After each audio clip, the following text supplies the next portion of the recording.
comento y hago un anuncio previo. Adelante, doctor. Gracias, doctor Santiago. Primero, darles un anuncio. Ya se eligió a los ganadores del caso clínico, por el cual se va a enviar los resultados personales en un mail llegado. Bueno, tengo el gusto de presentar al doctor Walter Ventura, un médico bastante destacado. Él es médico ginecólogo obstetra, especialista en medicina fetal, Hospital King College, de Londres. Actualmente asistente de la clínica angloamericana, es ponente nacional e internacional en medicina fetal, y es pionero en cirugía fetal en Perú, en el Instituto Nacional Materno Perinatal, y reconocido en la Sociedad Peruana de Ginecología y Obstetricia con diploma al mérito al aporte científico al desarrollo de la ginecología. Reconocido también por el Colegio Médico con medalla de honor por su mérito, y es un investigador reconocido por CONCITE Carlos nivel 2. Autor de más de 30 publicaciones en revistas internacionales.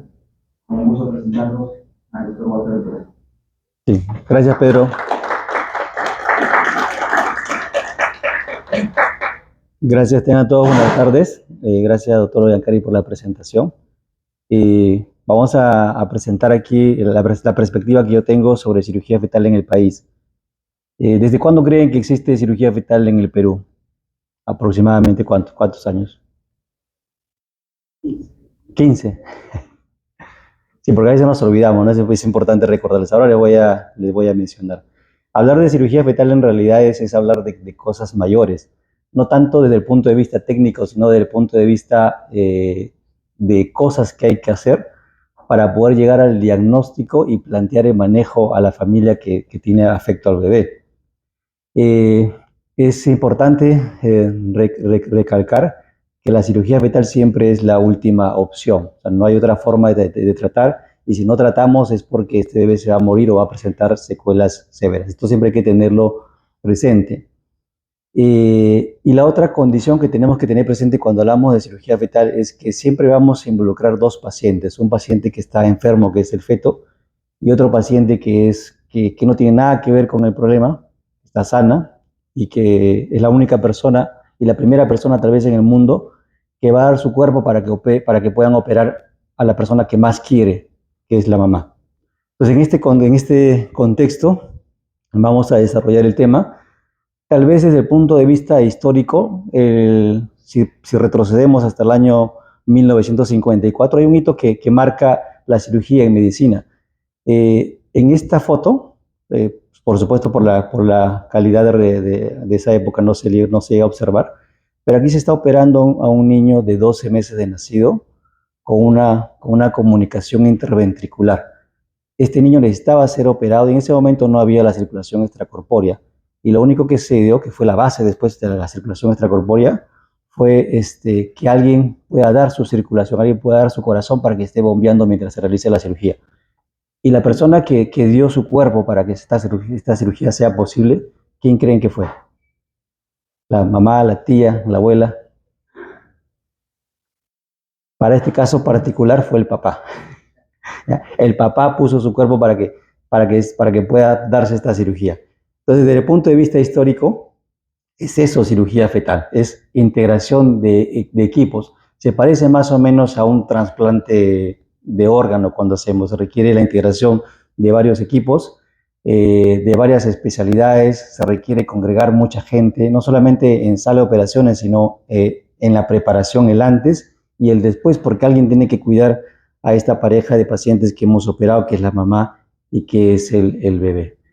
Desde el punto de vista histórico, tal vez la primera cirugía fetal reportada en el mundo fue en el año 1964, cuando habían estos niños que nacían y morían por causa de la anemia fetal, nacían hidrópicos y no teníamos nada que hacer. Y el planteamiento en ese tiempo fue un poco cruento, ¿no? Fue hacer una cirugía abierta, esterilizar el útero y sacar una extremidad por ahí, hacer el cateterismo y pasarle sangre para que este bebé no se muera. Se hicieron alrededor de 3 o 4 cirugías y todos los casos fracasaron porque era una cirugía muy cruenta para ese momento. Y luego se dio ya el intervencionismo que todos conocemos, que es el no invasivo. Y esto ha evolucionado hasta el día de hoy, en el cual hemos ampliado el abanico de cirugías que hacemos Y aquí, por ejemplo, estamos mostrando tal vez es el primer caso de cirugía para gastrosquisis, ¿no? Dentro de un contexto, dentro de un protocolo de ensayo clínico autorizado llevado a cabo por el hospital del Texas Children's Hospital y que fue presentado en el último congreso de la Fundación de Medicina Fetal. ¿Ya? Entonces, estamos en eso, ¿no? Este primer estudio es bueno recordarles de que es un estudio que busca probar si es que se puede o no se puede, ¿no? Y busca reclutar 10 pacientes. Esperemos que el reclutamiento sea pronto y seguramente en los próximos 3 años tendremos la respuesta. Y eso es lo que tenemos que buscar en cirugía fetal también. Tenemos que buscar evidencia que permitan sustentar lo que estamos haciendo.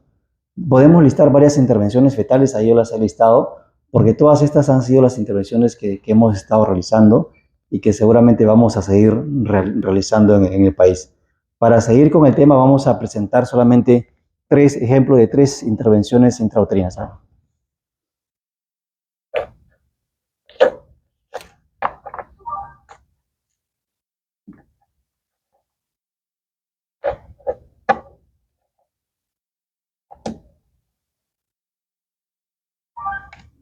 Entonces decía que para seguir con la charla vamos a presentar 3 ejemplos de cirugía intrauterina y poder presentar el pensamiento que tengo sobre cirugía fetal en el país. Ahí estamos. Otra vez está con el... O cambiamos, si no, el adaptador que tienes, a ver. De repente el problema en el adaptador. Perdón por esto.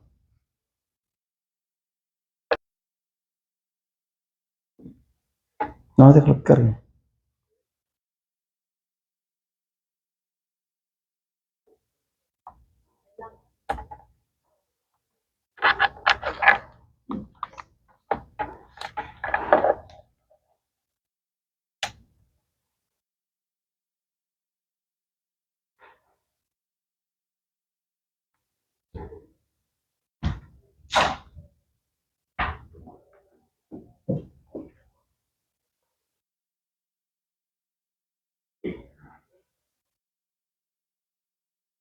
Sigue, ¿no?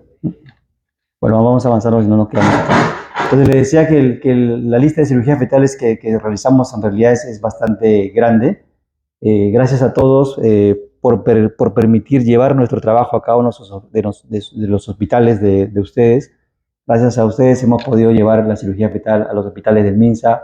Empezamos con la maternidad.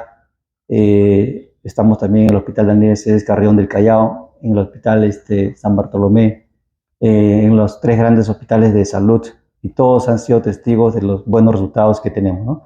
El último caso de espina bífida abierta que operamos acaba de nacer justo el día de ayer en el Hospital Daniel Cedes Carrión, de 34 35 semanas, ¿no? Y fíjense ustedes cómo el defecto está cerrado. Entonces, cuando hacemos una buena selección de pacientes, vamos a tener buenos resultados. Y eso es una de las cosas que hay que buscar hacer en cirugía fetal. Hay que saber qué pacientes son realmente candidatas para la cirugía fetal. Les preguntaba al inicio desde cuándo hacemos cirugía fetal. Yo creo que fíjense ustedes, miren, 2 de septiembre, ya son 10 años de que hacemos cirugía fetal. Esta vez fue en un paciente de 26 semanas, embarazo gemelar complicado con una secuencia TRAP. En este caso decidimos llevar a la paciente a sala de operaciones, y hacer esta decisión de llevar a la paciente a sala de operaciones nunca fue un trabajo fácil. Siempre van a haber negativas. ¿Por qué llevamos el ecógrafo? Teníamos solamente 2 ecógrafos de alta gama.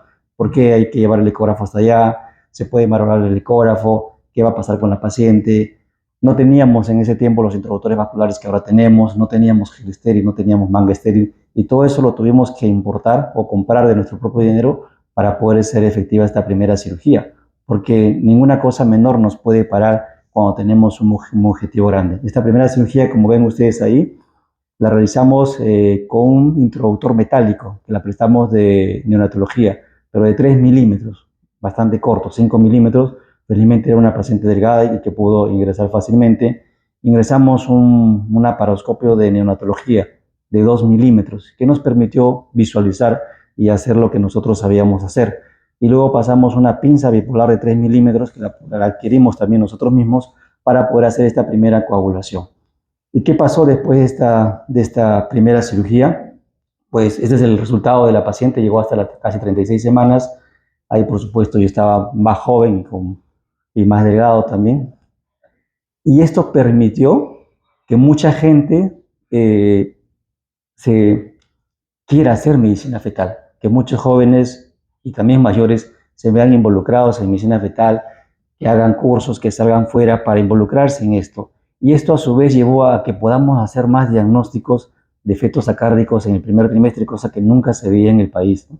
Este, por ejemplo, fue un caso muy temprano en la cual nos consultaron que hicieron un óbito, era un TRAP de 11 semanas, y esto permitió a su vez que ya no hagamos tratamientos que se hacían en otras partes del mundo, que eran tratamientos del TRAP en el segundo o tercer trimestre, sino que lo movamos al primer trimestre a través de procedimientos mucho menos invasivos y mucho más sencillos, como una intervención percutánea con el láser. Y esto nos ha permitido, también miren cómo es una cadena de eventos, nos ha permitido también sintetizar nuestra experiencia, buscar experiencias, plantear hipótesis de trabajo hacia el mundo, y este es una revisión sistemática de por qué debemos de operar un feto acárdico, ni bien hagamos el diagnóstico entre la semana 12 y la semana 16, y no esperar lo que clásicamente antes se pensaba que era mejor esperar al segundo trimestre. ¿Por qué es mejor intervenir en este momento? Porque si esperamos, como siempre lo hemos hecho, seguramente van a haber más muertes espontáneas de estos gemelos acárdicos y no vamos a llegar al tratamiento. Entonces es un planteamiento que lo hemos hecho hace poco y está publicado. Con respecto a tumores fetales, tenemos diversidad de tumores fetales que afectan al país, al feto. Tenemos este teratoma sacrococcigio.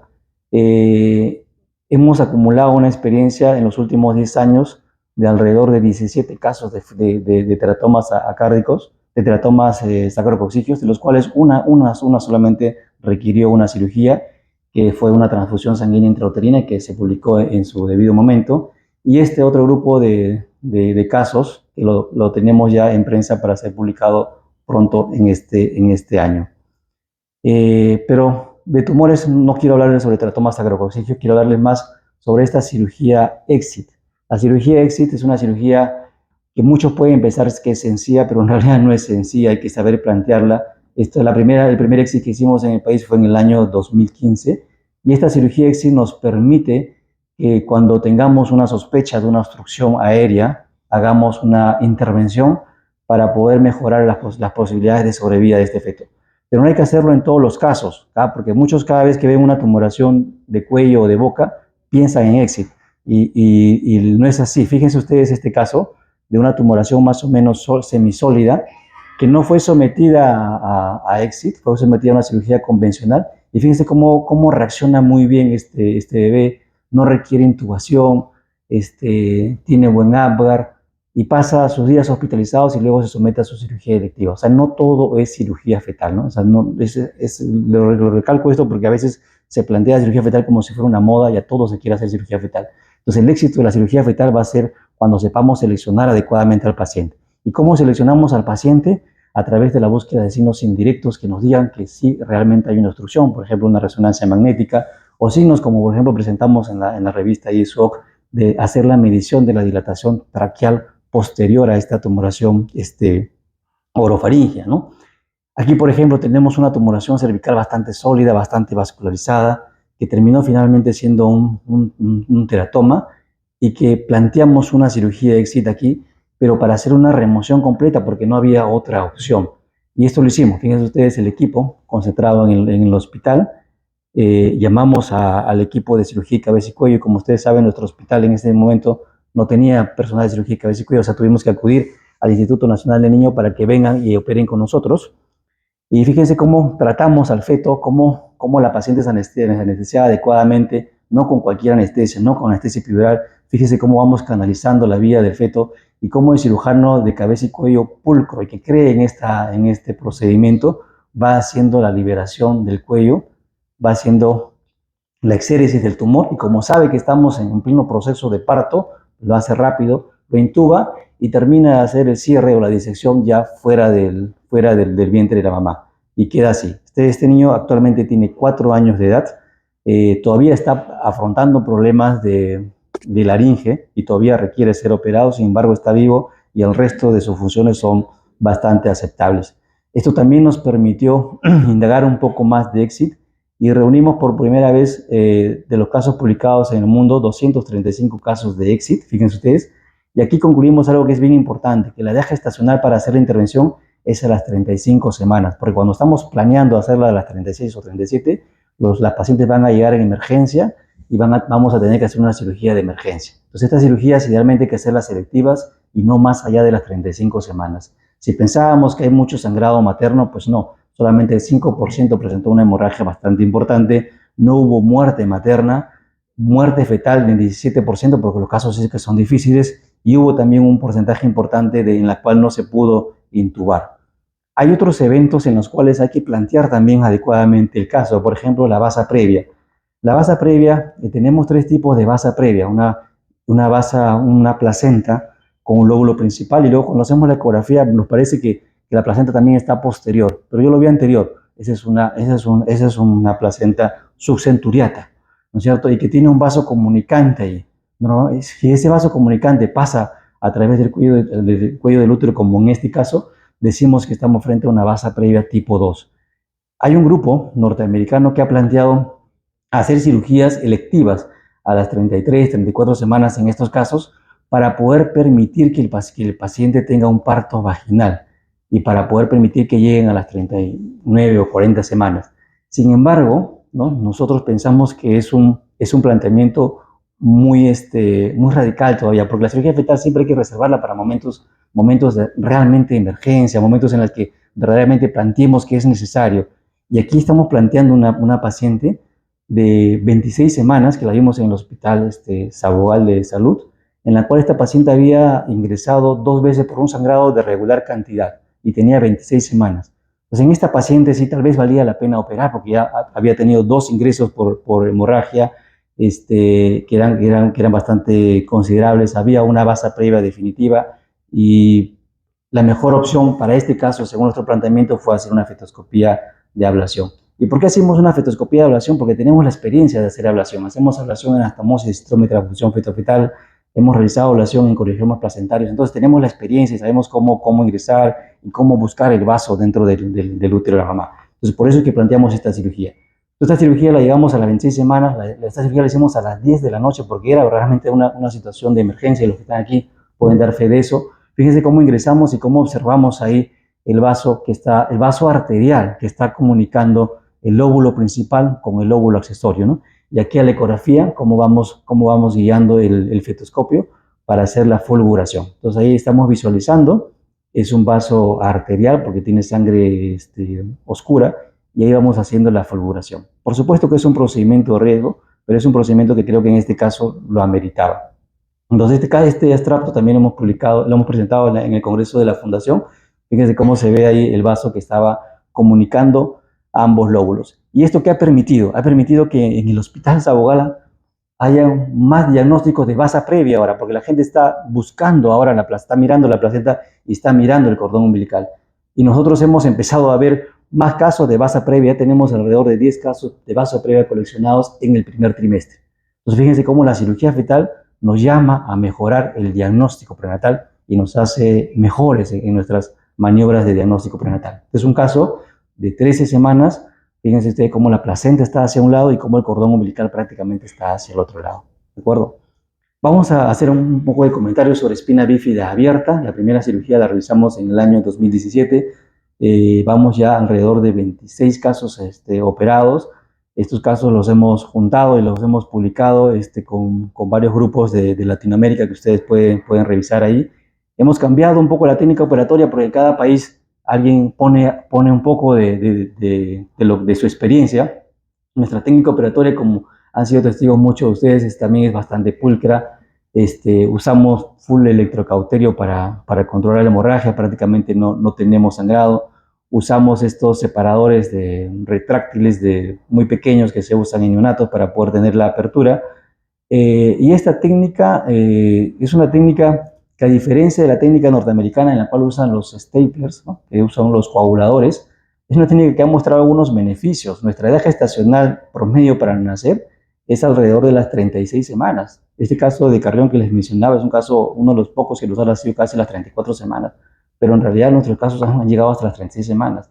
Y lo que hemos visto cuando hemos juntado los casos con otros grupos es que la tasa de ruptura uterina en los embarazos subsecuentes también es mucho menor a lo reportado por los estudios MOMS, ¿no? Que es lo que utilizan la técnica convencional. Entonces sí tenemos alguna evidencia de que nuestra técnica está funcionando correctamente, al menos en nuestra mano. Y la otra exploración que hemos hecho es sobre cirugía intrauterina fetoscópica para espina bífida abierta. Este planteamiento lo hicimos hace como 4 años, porque dijimos, bueno, ya somos buenos haciendo cirugía abierta, ¿y por qué no intentar hacer cirugía fetal fetoscópica? Y para esto fuimos con nuestro grupo en varias oportunidades al hospital de Texas Children para observar la técnica. Fíjense cómo vamos ingresando, cómo visualizamos el defecto, y luego viene lo complicado, que es cerrar este defecto, ¿no? Parece sencillo, seguramente el doctor Miranda nos va a explicar un poco más de su experiencia de esto, pero para nosotros nos fue difícil hacer esta reparación, prolongamos más el tiempo operatorio, hicimos 3 cirugías fetoscópicas, 2 tuvimos que convertirlas y una la pudimos cerrar. Lo bueno es que una vez que se haga esta cirugía pueden llegar hasta las 38 semanas y podrían tener un parto vaginal. Ahí estamos ingresando un parche nosotros y estamos haciendo después el cierre, ¿no? En varios planos. Esta parte es importante y aquí tenemos que tener siempre el apoyo del neurocirujano, porque el neurocirujano, acuérdense, que no es un cirujano, al menos en el país, muy hábil en lo que es cirugía fetoscópica. Entonces, por eso es que en este caso, teníamos el apoyo de un cirujano laparoscopista muy bueno que nos ayudó haciendo el cierre de este defecto. Cuando comparamos la técnica abierta con la técnica fetoscópica, pues claro, ¿no? La técnica abierta le vamos a dejar un buen tajo ahí, y la técnica fetoscópica solamente son 3 puntos, ¿no? Aquí, con la técnica fetoscópica, el cirujano va a poder dormir. Con la técnica abierta, el cirujano pierde años de vida, porque cada vez que lo llaman, piensa que el paciente está con contracciones o que está consangrado. Esa es la gran ventaja, creo yo. Para el feto, en realidad la evidencia que tenemos ahora es mejor hacerla por técnica abierta, porque permite hacer la disección y el cierre por planos. Hay menos posibilidad de hacer una reintervención después. Fíjense cómo queda nuestra técnica abierta versus nuestra misma técnica fetoscópica, ¿no? Un tajo de 2 o 3 centímetros versus unos 3 puntos con la técnica fetoscópica. Entonces, esto es experiencia, ¿no? Mientras más casos hagamos, más experiencia vamos a tener. Y mientras más creamos en lo que hacemos, mejor lo vamos a hacer, ¿no? Esto es lo que llamamos pasión en el trabajo, ¿no? Que es lo que me gusta hacer a mí. Entonces, ¿qué hemos ganado al introducir la cirugía fetal en el país? Pues yo, en realidad, muchas lecciones, pero yo creo que lo más importante es que hemos mejorado el diagnóstico prenatal, ¿no es cierto? Entonces, eso es indudable. Ahora diagnosticamos espina bífida a las 16 semanas, 18 semanas, en muchos casos son referidos incluso en el primer trimestre. Hemos logrado que haya médicos jóvenes que se inicien en medicina fetal, porque todos quieren en algún momento realizar este tipo de intervenciones y en el camino van aprendiendo a hacer diagnóstico prenatal. Hemos motivado múltiples especialidades a integrarse al trabajo. Especialidades como, por ejemplo, neonatología, que siempre estaban separados de nosotros o rajaban de nosotros, ¿no?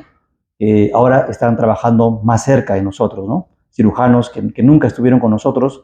Yo era una de las personas que la última especialidad que hubiera hecho hubiera sido neurocirugía, por lo prolongado que implicaba estar en una sala de operaciones, pero fíjense cómo la vida me llevó a trabajar con un neurocirujano, ¿no? Y estar jalándole para que él pueda hacer el cierre.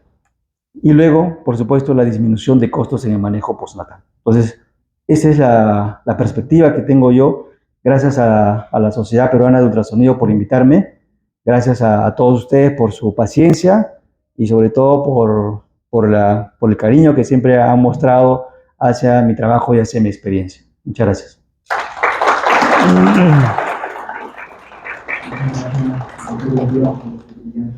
Como siempre, bastante inspiradora en lo que hace y cada vez el trabajo de tal meses, pero también en la parte de investigación siempre hay diversidad de esta parte. Quisiera preguntarle alguna pregunta.